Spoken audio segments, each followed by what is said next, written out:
Okay, seriously, not gonna lie. After no, be still.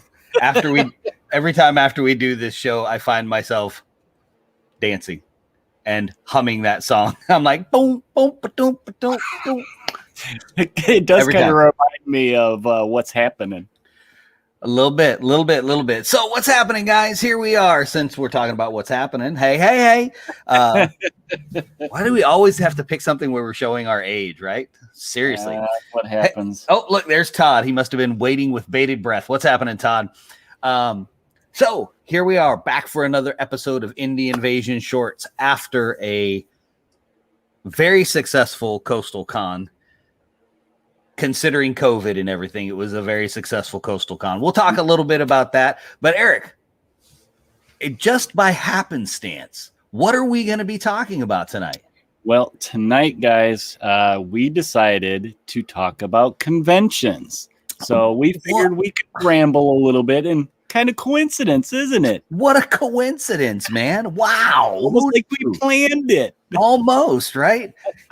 I'm going to admit, though, when I first started planning Coastal Con, I was not thinking about talking about it on a podcast / live / whatever this monster we have created has become, whatever you want to call that. So if you're just joining us, pop over into the comments and say hello, and we will. Okay, there you go. Basement's looking nice there, Eric. That's Raul. Thank you, Raul. He's got it all nicely cleaned up. I told him don't hang a curtain up in the back like me, because you don't want to see what's behind mine. But his is all neat and stuff. So yeah, all the goodies, all the toys. Oh, Todd's unboxing a Kickstarter, Galaxy Hunters. I'm not sure. You should probably be recording that, Todd, so we can watch that, because I don't know what that is. So yeah. I'm not sure if I remember that one either. Right. So we need a video, Todd. There you go. You have been officially hired by Indie Invasion to do an unboxing. We will pay you 1 million internet points every day for the rest of your life. Don't spend them all in one place. So let's dive right in. How do you want to start this? Let's talk Coastal Con first. Okay, let's talk Coastal Con first. So last year, for our first run at Coastal Con, we had 128 people, which was fantastic. That was amazing. So needless to say, when we went into it this year, I was a little bit hesitant because COVID really... Well, it hammered a lot of the conventions, big and small. I mean, GenCon, Adepticon, ones that are close to me, couldn't go to them. Just canceled, outright canceled. And then the one that we did manage to make it to, Mace in Charlotte, North Carolina, normally, I want to say that one's normally at least 600 people. And I'm not part of the background on that, so I can't definitively say, but it's usually a pretty big con. And if I'm not mistaken, they only had about 100 and something people when we were there. Now, everyone had a blast, and I think it was good that they went ahead and put Mace on, because at that point in time, after having been that long, it was in November. So after having been that long in lockdown and quarantine for everybody, I think it was a good thing. So segueing that back to us, we had almost 50 people. Now, with COVID and everything else, I think that is a pretty significant number considering everything that was going on. We had a lot of fun. We had tons of demos, lots of gaming going on. It was good. It was a really good time. We had fun. There was only one negative that came out of the whole thing. Do you know what that is, Eric? What's that? You don't know what the one negative of Coastal Con was? Can you tell me what it was? I think I do. Break it down for us, buddy. Break it down. What was the negative? I want to hear it. I didn't get to go. That is what it was. That's right. Yeah, I had to cancel last minute, and I missed seeing all the friends and playing games. And Raul said we missed you. We did indeed, but there was great stuff going on. We had guys from Jacksonville, not a whole lot of real far travelers this time. I think Jacksonville may have been the farthest. No. Atlanta, North Carolina. So, 4 hours or so away, and quite a few local people showed up. Overall, I'm very happy with it. But I will say this, we are definitely going to be back in the hotel next year by hook or by crook. Yeah. I want the space. I want the availability of the food and everything. And I just think it makes it easier for people, which will take us right into talking about conventions, because that's what we're talking about. So let me jump right into it and say, what kind of conventions do you like? I mean, there's all kinds of different kind, whether it's historical, miniature, gaming, RPG. I mean, there's so many different ones that either center on a specific game style. Like when I say RPG, I think of Gary Con. I think of miniature games, I think of Adepticon. And then your general ones like the big mammoth GenCon. Right.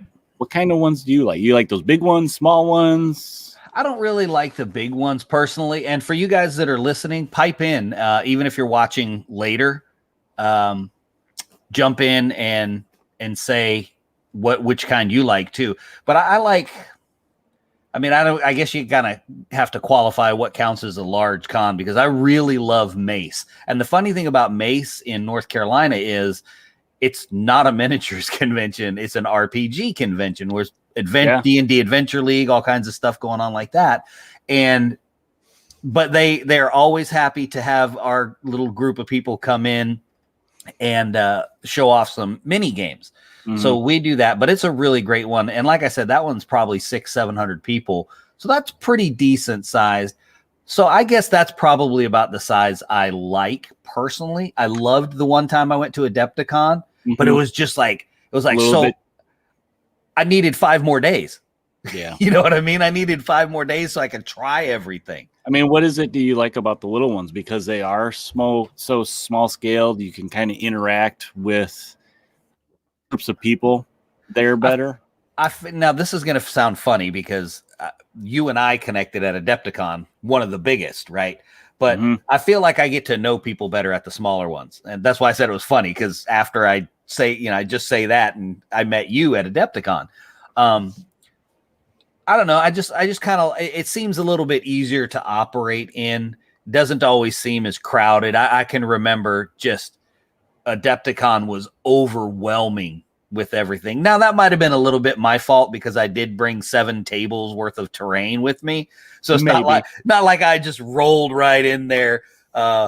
You know what I mean? And Todd says I would be lost at Gen Con. I've been holding back bringing that up, Todd. I have no doubt about it. On the plus side for me, if I understand correctly, Gen Con really leans more towards board game world. Gen Con's like everything really. Is anymore. It? Okay. I mean, it's just, that is like 5 days. I think they usually go Thursday, Friday, Saturday, Sunday. Right. That's not enough. I mean, it's the whole downtown city of Indy. So, well, I do know this. I saw a picture a couple years ago from people standing in line for Gen Con, and that's why I won't go. I've done that once. Yeah, not doing that, man. I'm the dude that drives by McDonald's and my kids are like, "Hey, Dad, can we go to McDonald's?" I'm like, "Let me see how many cars are in the drive-thru." Because if there's like 7, we ain't going in the drive-thru. Okay, here you go. If there's 3, we're good. Here you go, bud. Like Todd said, 75,000. Man, I need to be at a concert. You know what I'm saying? I need to be at, like, here we go, aging myself again. I need to be at Monsters of Rock if there's going to be that many people. See, okay. I'm one of those type of people. So I started with the big ones like Gen Con, and I come from like early conventions I went to. I used to go to like sci-fi conventions, like your Comic-Con and stuff like that. So I'm kind of used to the big ones. But over the years, I got a little bit smaller, a little bit smaller, because of like Gen Con is tiring. It's exhausting. Sure. And it's not because you're busy. It's because you're speed walking the whole time trying to see everything, because there's so much to see. Sure. Which I love. That's one of the things I like about the big things, because I'm the type of person that walks around, likes looking at stuff. I'm a people watcher. So I like, rubbernecking the whole time. Yep. And I mean, and I will admit, those bigger ones, unless you are part of some kind of little group, a gaming group, whether it's your local community and they go to these big things and you kind of organize events, it's kind of hard to connect with people there unless you're involved with a specific thing. Like with us, when we met at Adepticon, Wild West Exodus. Right. So we were there with that group. Yeah. And, you know, and that's kind of actually one of the talking points I wanted to bring up is that's why I like conventions. You get to see your community that maybe you only see once a year. Yep. And you only interact with here online. And that's it. Yeah, you really get an opportunity to meet a lot of people that you never would have. And, you know, as bad or toxic or whatever as all of the social media stuff can be, you can set that toxic stuff aside and look at the good parts of it that it does, like connecting these gaming communities together. You know what I mean? Because you don't have to be part of the toxic stuff that goes on out there. You can just be part of the stuff where you're connecting with somebody, and then one time you're finding out you're talking to somebody in one of the game groups, and it inevitably happens that somebody goes, you live in this town? You're like, yeah, on this street. And they go, shut up. I'm like 3 blocks away from you. I've had that happen years ago, going to Oklahoma. Me and my son used to play a game, the giant kaiju monster apocalypse game. Yeah. So we would, I got connected with a group here in the Chicago area, and they told me about, they do this thing out in Oklahoma, so we went out there. I think it was the second year. It was the first year I went out there, and same thing. What con was it? Was it Twister Con? No. It was an independent run con that was just Monster Apocalypse. Oh, okay. Through Team Covenant, that they're still online doing stuff, and happened to run into a guy that's in the Chicago area, and it's like, wait a second, you live in the Chicago area? You never come out to our events? And it's just one of those things. So I drove all the way to Oklahoma to meet a guy that lives 30 minutes from me. Absolutely. That's so funny. My nephew has a story like that too. He met a kid when he was about 10 at Disneyland that lived less than a mile away from us, but he met him at Disneyland. That's weird. How does that stuff? That's so weird. Yeah. So that's one of the things I love. I've met a lot of people. I've met a lot of cool people. Everybody that's watching right now, I've met through either conventions or connecting with games, or through the podcast.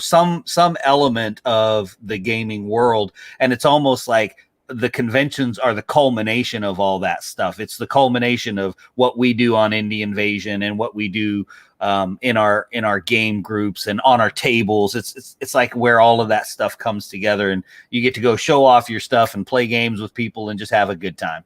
Yep. Okay, so that was big or small. What about local or travel? Okay, so that's a good one. I want to hear you guys pipe in on that one. What about you? What's the big one for you? And and let's do this. I'm kind of spoiled in a little bit on this local or travel. You are, but let's define this too. What entails travel? How far? Let's define how far before we jump on there. Okay, so I judge it by like how long am I sitting, my butt in that car driving. Okay. And for me, it's all my benchmark's been GenCon, because being in the Chicago area, GenCon is only like 3.5 hour drive for me. Okay, I was going to say 4 for me, so I'd be in the same boat as you. So I would usually put about in that range, 4, 5. For me, that 5, it better be good. That's pushing for me being a close one. That's kind of where you're starting to get to. Okay, I'm going to have to travel here a little bit. Because it's one of those, I like GenCon because I can get in the car early in the morning, and there is a time change, but I can still be there by, maybe late morning. And it's like I still have the whole day to enjoy myself at the con and start it off. Closer than that, probably have to be my Adepticon, because that's like 20 minutes from the house. Yeah, right. How do you beat that? Listen, I'm all about local. That's the whole reason I started my own. Now, that's local. Yeah. You can't get any more local than, you know what? I don't want to drive anywhere. Okay, so Todd said drove 16 hours for GenCon 2019. All right, Todd, that is impressive. I got you, though. I drove 18 hours for Adepticon. And I was like... We hauled about eight tubs of rocks and moss. I'm very proud of my South Carolina rocks that I brought all the way to Chicago. Oh man, y'all didn't know what those rocks look like, so I needed to bring you some. I think some of that distance thing is, it really depends on what's the size of the con. You got to think of that. Who's going to be there? what kind of games are you involved in? Maybe it's a kind of a big tournament that, you're really into, and you're willing to go that far because maybe locally you just don't have that kind of meta where you can play these games. So I know there's people that do that all the time. They'll drive, to Michigan to do, the Michigan GT that's up there. And that's all that is tournaments. That's a tournament convention. It's not really so much. I think they have some dealers, right?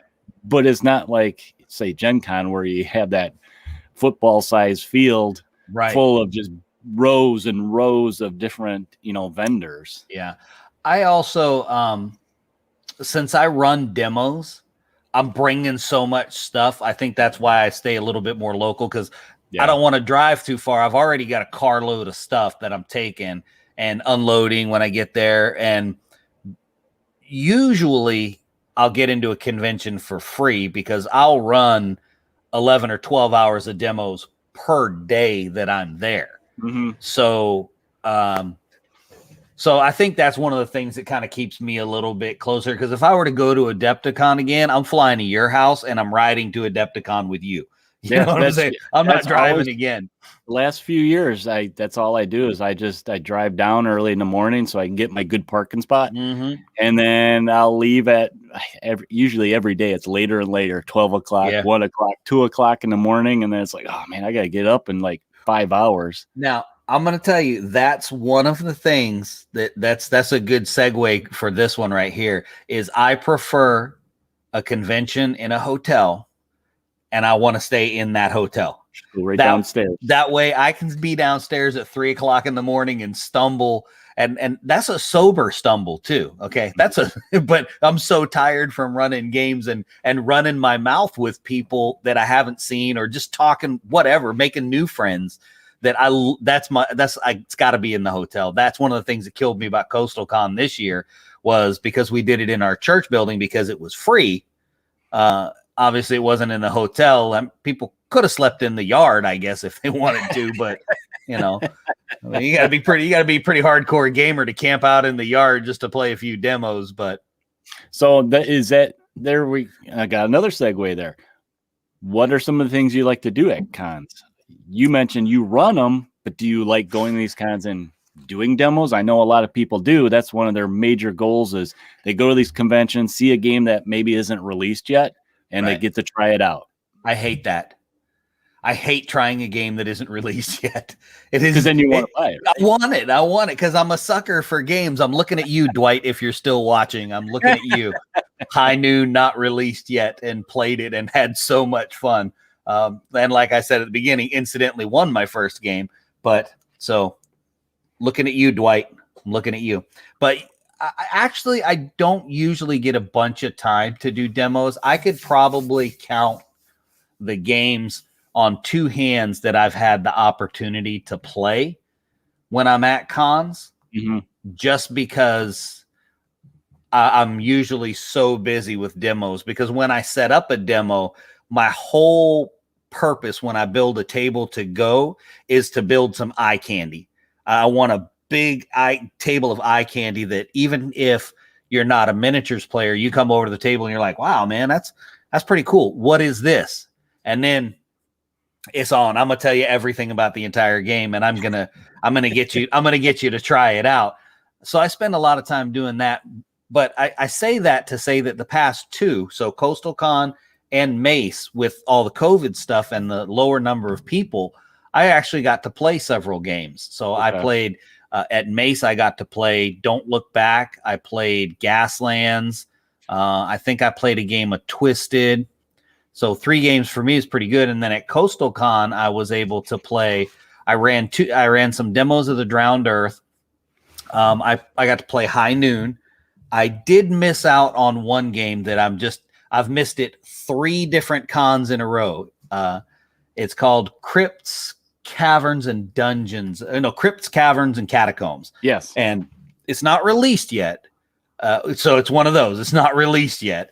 And it's the guy who comes, he sets it up. He's got a bunch of really cool dwarven forges. It's basically a dungeon crawl, but it is amazing. I haven't played, but he's been at Coastal Con twice and Siege once where I've missed playing, and everyone that gets up from his table is always the same. They're just like, oh, that was awesome. I think I saw pictures Raul posted that he got in a game this year. And I remember seeing it last year and checking it out. And I mean, that's another neat thing about conventions is, you don't get to buy the game, but you get to kind of sometimes help develop that game. They have play testing areas, or it may be like something that's a one-off homebrew type rules that you may not be able to buy it if ever, but sometimes those creators have like, well, here's a print and play type of thing, and then you can go, as long as you get those rules, you can go home and kind of create,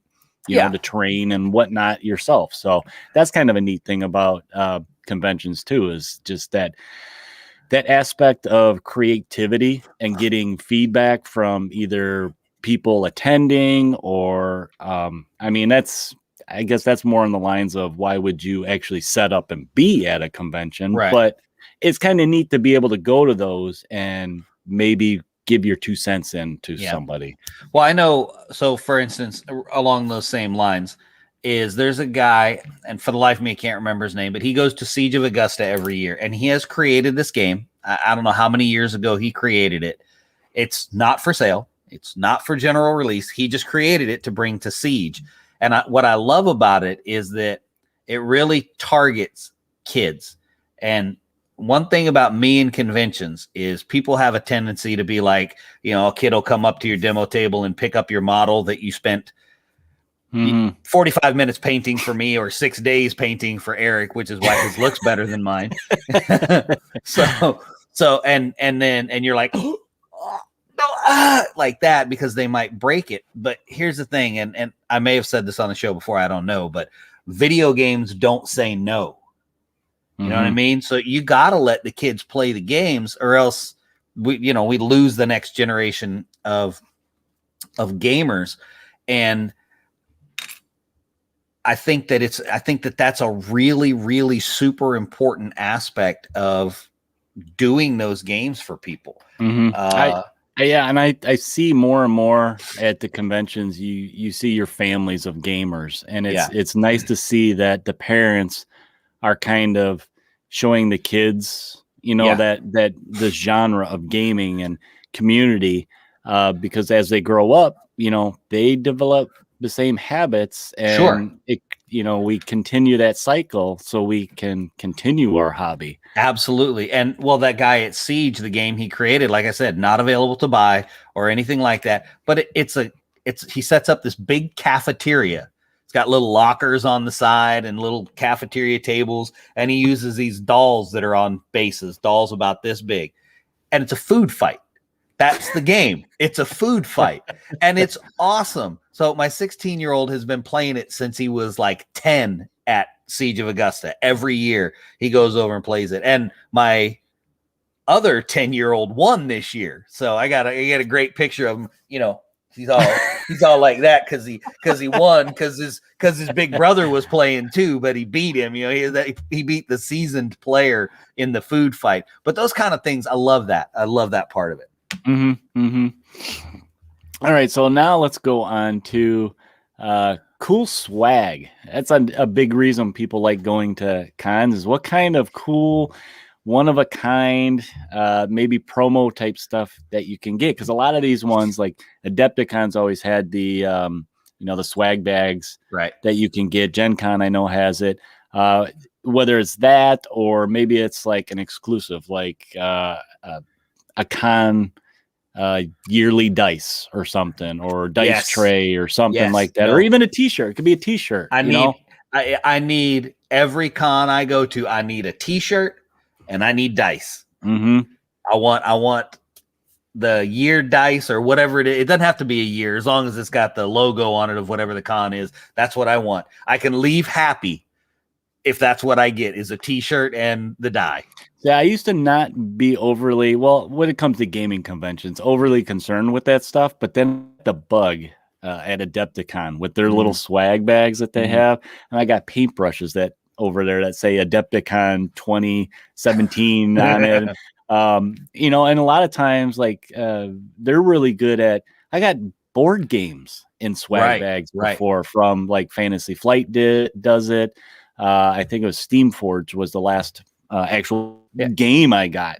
The year I went, they were giving away Rune Wars. Yep, I got a Rune Wars. Yep, that's that year. So, I mean, that's kind of neat. It's a neat promotional stuff by the companies that, you know, kind of generate that buzz. But then it taps into that, dare I say, collector of us. Like you said, dice. You got to have all those dice. You got to have them. And I started getting T-shirts from all the different years I went to Adepticon. I think it was the last time I went.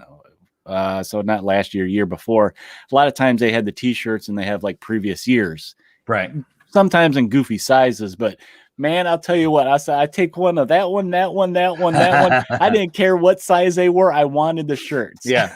Oh, I got an Adepticon hoodie, so I was pretty happy. I still have that one and wear it pretty regularly, but I have a one of a kind Coastal Con / Twisted hoodie that our buddy AJ at Unipolar Games made for me. You have a very super rare Coastal Con T-shirt. I do. I have about AJ. I have about 4 Coastal Con shirts. As a matter of fact, Friday, when my wife was getting ready to come up, because she runs the front desk at Coastal Con, when she was getting ready to come up, she shows up and she has a Beaufort Tabletop Gaming shirt on, which is our game club here.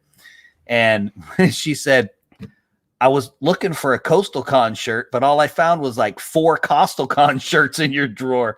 I said, you should have wore it. That's the running joke. Oh yeah. That's the oldest, man. That's primo. That's unique right there. Yes. So vendors.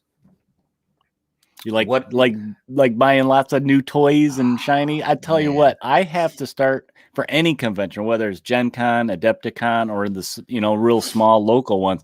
I have to start planning because there's something that, you know, like flip a switch in your head when you go to conventions that it's like Christmas. You got to just get everything because you're like, I'll never see it again, which, you know, is not true. You can go online and get stuff. But it's like, you just want to come home with loads of bags. And I think I remember the last time I went nutso like that, I filled up our whole dining room table with all this stuff. And wife says, did you leave anything there? No, I couldn't do that. Now, so this is what I do when I'm going to a con. I will save up before I go because I don't want to go and be like, well, you know, I only brought X amount of dollars. So I will save up my hobby money so that when I get there, I can just go, okay, I want it. Well, one of my favorite things too at going to conventions is sometimes you'll see stuff that you just don't see locally at the stores because whether they're kind of unique, one of a kind, they just don't produce it mass market. Right. I love finding stuff like that. Me too. Like for instance, I still play Star Trek Attack Wing, and I can usually find almost any con that I go to. Some vendor there has a box underneath their table that is just full of old junk that they have from their store that they pulled off the shelf because it was covered in dust. And I'm like, ooh, this is only $3. I should probably get everything in the box. Even though I already have 6 of each of them, I should get them while they're only $3. Oh yeah. So that's always fun. It's almost like the hunt. You know, you get into that hunt of what cool stuff can I find that I don't see anywhere else or I don't see anybody else having. Yeah. You know? Yeah. Kind of like absolutely. Definitely bragging rights. You can find cool stuff, especially if you're a miniature junkie. Because you can find discontinued stuff that guys are just trying to get off their shelves. And so they bring it to cons because they know there's a sucker born every minute and his name is Mac that will stop by the booth and buy all the miniatures. Like, for instance, this past Coastal Con, I would definitely have bought a copy of High Noon had it been available. I know you're still on there, Dwight. That's why I said that. But that's what we got. But I want to reiterate, we're doing really good. We're right at 10 o'clock when we start our outro here. But Coastal Con was a success. Obviously, looking at it from my perspective as the guy that runs it, I would have loved to see closer to the amount of people that we had last year. But I totally get it with It's a weird. COVID. It's a weird year. Yeah, it's and just, hopefully we can get back to normal. Yeah, it's just weird. But you know what? It was a success. We had a good time, and I went into it with the understanding if just my buddies showed up and we played games, then just my buddies showed up and we played games, and that was it. I see you throwing up little emojis there, Dwight. I'm glad you're still here, buddy. I'm just giving you props because I liked your game, man. That's all. Just giving you props. It was a good game. Good game. All right, Eric, whose turn is it to take us out? Because you take us out. I did last week. Did you? And did you write that down? Did you write that down? I wrote it down this time.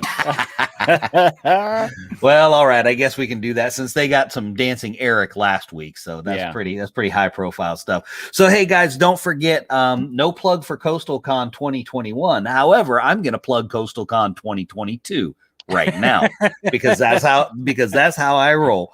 So don't forget to check out, there's a couple of very good friends that we have that support the show, and that is Unipolar Games and Discover Games. Unipolar Games is all your kind of swag needs. If you need t-shirts, hats, coffee cups, dice trays, whatever it is, check them out. And Discover Games, which is they have an online store, so you can get all kinds of good stuff. And a lot of these independent games that we talk about, Discover Games carries. They carry the Drowned Earth, they carry Relic Blade, they carry Twisted, all of these small independent games. They will be carrying High Noon when it comes out as well. So be on the lookout for that as well. They're great guys. And as always, our patrons. We love our patrons. They are helping us to push the show forward and always showing up. My man Todd faithfully here just about every time we click the go live button. So you can check them out too. Those are our contributors. Also, podcast. Want to apologize for last week not getting any stories up. It was a busy week getting ready for the con. Should be back on track. If not this week, next week, as I have to unpack the whole Coastal Con idea and everything. And some stuff I have to actually physically unpack still. So, but you can find the podcast on Podbean, iTunes, iHeartRadio, Pandora, Stitcher, Spotify, Pocket Cast, and a whole bunch of other places. I actually stumbled on it on yet another platform that I didn't even know existed the other day. I was like, wow, it's like we're everywhere. Look at us. Look at us. We're famous. Also, if you want to get in touch with us, if you have an idea for us to talk about on Shorts, or you're aware of some kind of cool independent game, or you are an independent game developer, shoot us an email at indieinvasion@gmail.com. We would love to talk to you about whatever, because we like to talk about game stuff. Also, check us out on our Facebook page, but you can also still go over and check out the CoastalCon Facebook group.